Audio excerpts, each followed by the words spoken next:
De belles affiches pour ce huitième de finale de Champions League, ça c'est sûr et certain, on ne va pas se le cacher. On pourra notamment voir certains classiques de cette Champions League. Bien sûr, il y en a un qu'on revoit très souvent sur ces dernières saisons. Ça peut être lassant bien évidemment, mais n'empêche que ce sera certainement un match de très haut niveau avec un dénouement certainement incroyable.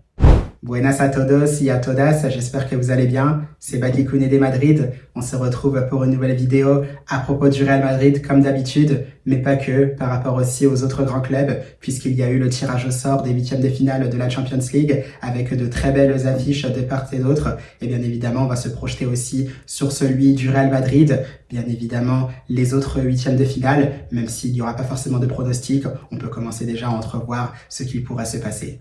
Donc j'espère que vous êtes prêts, los chavales. Vamos! Eh bien, je pense qu'on est tous contents de voir ce genre d'événement se produire.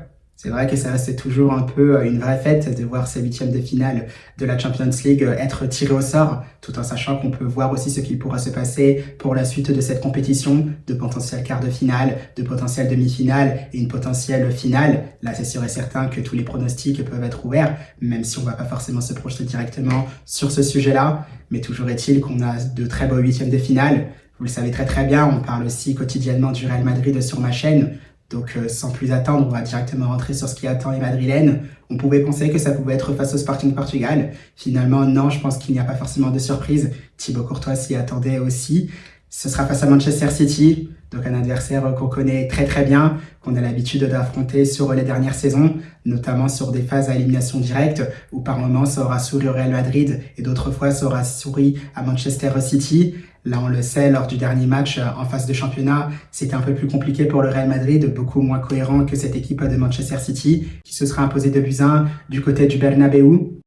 On le sait depuis, c'est une équipe de Manchester City qui aura continué à se renforcer, même si on sent qu'il y a ce nouveau cycle qui est bien entamé maintenant. Là, il y a eu le recrutement de Marc Guéhi qui apportera certainement beaucoup plus de sérénité à l'avenir dans cette équipe de Manchester City, certainement beaucoup plus de cohérence, nettement plus que cette équipe du Real Madrid qui souffre constamment d'un point de vue défensif, même si offensivement, ça peut être très intéressant pour les hommes d'Arbeloa. Donc on le sait, c'est un Real Madrid qui aura fort à faire face à cette équipe de Manchester City qui a aussi du potentiel, avec un Erling Haaland qui n'a plus besoin d'être présenté, un Jérémy Doku, du Ryan Cherki, du Omar Marmouche, Phil Foden, bien évidemment, du Marc Guéhi en défense centrale, Donnarumma aussi dans les buts qui peut sortir des parades décisives. Et là aussi, ce sera un vrai match dans le match entre Donnarumma et Thibaut Courtois, parce qu'on le sait, ça se jouera certainement sur des détails et les deux gardiens, bien sûr, feront partie de la balance pour savoir qui passera entre Manchester City et le Real Madrid.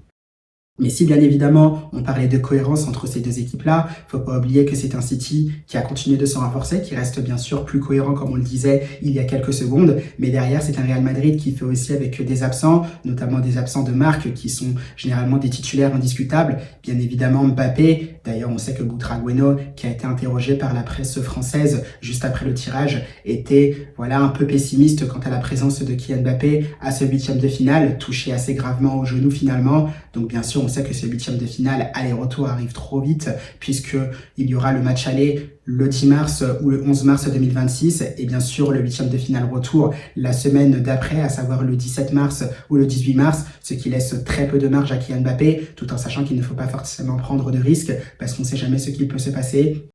Des échéances importantes, à savoir si la Champions League continue, une potentielle Coupe du Monde aussi à jouer pour le Français. On sait aussi, ça peut être sa place en sélection qui peut être compromise, notamment pour ce match amical entre la France et le Brésil, fin mars, je crois. Donc voilà, c'est un peu dur pour Kylian Mbappé. Ça l'est tout autant pour le Real Madrid, qui devra faire sans son buteur français. On le rappelle, meilleur buteur de la Liga et meilleur buteur de la Champions League. Bien sûr, on sait qu'il y a des éléments très importants côté madrilène, comme Vinicius Junior. Bien sûr, un Vinicius Junior qui est en très grande forme, qui sera certainement mis à forte contribution, qui sera certainement attendu au tournant pour ce match face à City. Donc bien sûr, les regards seront braqués sur Vinicius. Thibaut Courtois, bien sûr, aura certainement des parades à faire, comme on le disait il y a quelques secondes, dans un duel match dans le match face à Donnarumma, à voir bien sûr ce qu'il se passera pour ce match entre Manchester City et le Real Madrid. Donc pas forcément de pronostics là-dessus, sinon on peut voir ce qu'il se passe du côté des autres huitièmes de finale. On peut s'apercevoir qu'il y a un très alléchant Paris Saint-Germain face à Chelsea. On peut voir aussi du Galatasaray face à Liverpool. Galatasaray aussi, très belle équipe avec de bonnes individualités comme Sané ou encore Osimhen. Il peut y avoir aussi du Mauro Icardi. Bien sûr, Liverpool, une équipe qui n'est plus à présenter. Championne en titre de Première Ligue, on le sait, avec de beaux joueurs comme Szoboszlai, comme Mo Salah. On peut avoir du Hugo Ekitike, McAllister aussi, très très fort au milieu de terrain. Van Dijk, pas besoin de présenter. Pareil pour Konaté. Évidemment, on peut avoir du Alisson Becker dans les buts, donc intéressant aussi. Toujours dans cette même partie du tableau, on parlait évidemment du Real Madrid face à Manchester City. Et attention parce qu'un autre gros poisson à la fin de ce tableau des huitièmes de finale, du moins sur la partie gauche, c'est le Bayern Munich qui sera opposé aussi à l'Atalanta. Le Bayern Munich certainement un des deux favoris pour la victoire finale à cette Champions League. On le sait, les Bavarois ont quasiment fait carton plein dans cette phase de championnat. Je crois qu'il y avait seulement une défaite face à Arsenal.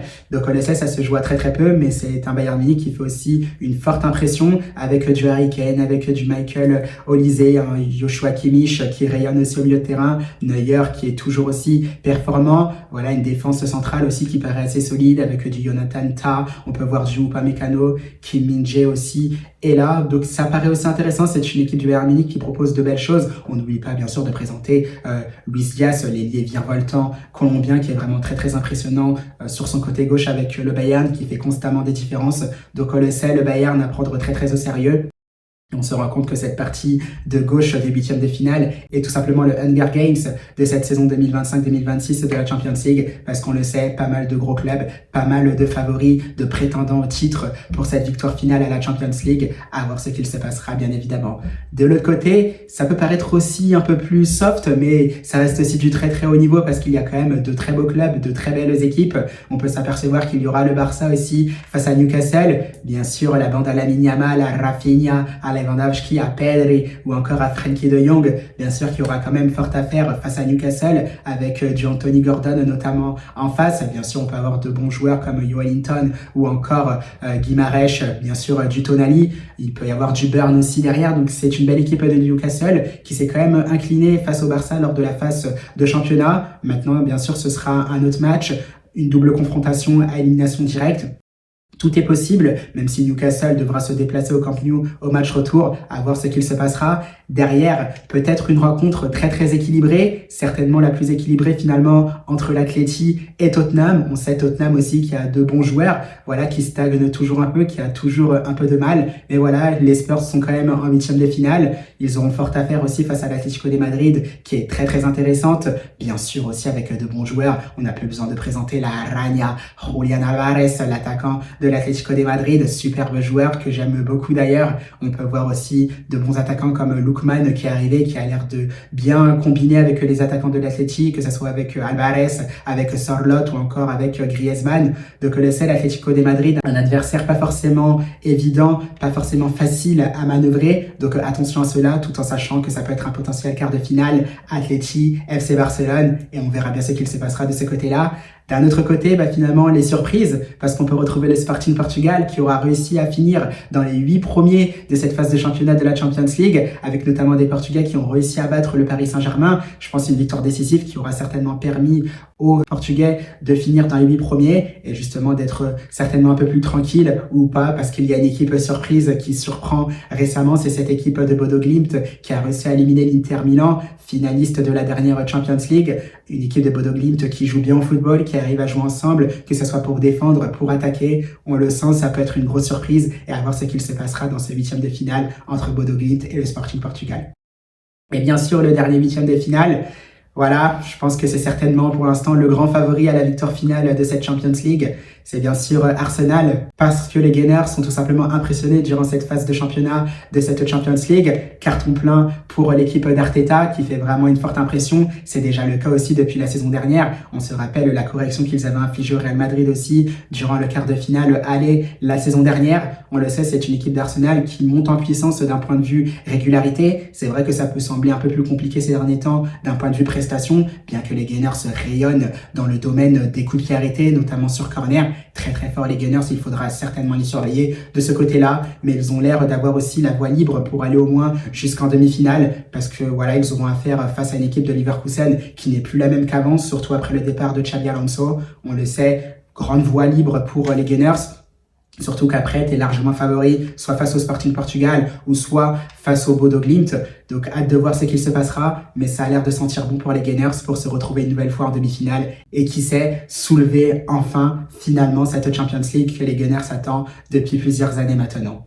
Donc, à voir ce qu'il se passera. On a tous les huitièmes de finale de cette Champions League qui sont présentés. À voir ce qu'il se passera. Bien sûr, vous le savez, on se concentre davantage sur Real Madrid face à Manchester City. Mais on suivra bien évidemment ce qu'il se passera de part et d'autre dans les autres huitièmes de finale. À voir ce qu'il se passera. Je vous retrouverai certainement dans une autre vidéo à venir pour faire cette fois des pronostics sur les huitièmes de finale. Peut-être essayer aussi d'aller voir plus loin qui ira en quart de finale, qui ira en demi-finale et qui pourra se retrouver aussi en finale et soulever le trophée à la fin de cette saison 2025 à 2026. Donc voilà, Los Chavales, je pense qu'on va s'arrêter là-dessus pour cette vidéo qui était pas mal pour faire un peu une rétrospective de ces huitièmes de finale de la Champions League. Maintenant, hâte de voir ce qu'il se passera. Hâte que ça commence à partir du mardi 10 mars 2026. Et on espère bien sûr que ça se passera bien pour le Real Madrid et que les hommes d'Arbeloa pourront se diriger vers les quarts de finale de cette Champions League. Donc voilà, Los Chavales, c'est la fin de cette vidéo. On est déjà vendredi. Qui dit vendredi, qui dit le week-end, et qui dit week-end, je vous en souhaite un très très bon et surtout à la Madrid.